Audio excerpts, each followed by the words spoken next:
اللهم صل على النبي. عيني. ازيكم يا جماعه؟ ازيكم يا جماعه؟ هنحتاج 4 طماطميات. باشمهندس نفادي هيقطع لنا الطماطم دلوقتي. هنحتاج تقريبا 4 بصلات متوسطين، هنقشرهم ونقطعهم. قطعنا الطماطم يا جماعه. هننزل بالبصل في الزيت. عيني. بعد ما قلبنا البصل شويه في الزيت هننزل بالطماطم. ازيكم يا جماعه؟ بعد كده هننزل بمعلقتين صلصه. حط كمان.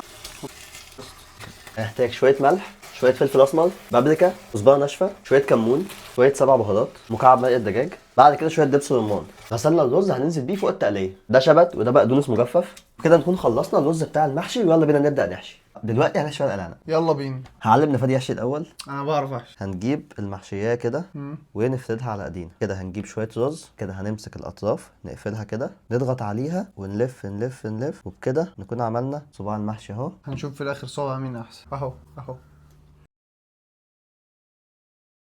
دلوقتي غليت شوية مية، هنحط المية في الطبق وهننزل على المية بمكعبين مرقة دجاج. بسم الله الرحمن الرحيم. هزه بقى كده عشان المية تنزل في وسطه، وعشان الرز ما يفكش من ورق العنب هنحط الورقة دي كده وننزل فوقها بالطبق ده، وبعد كده نغطي الحلة.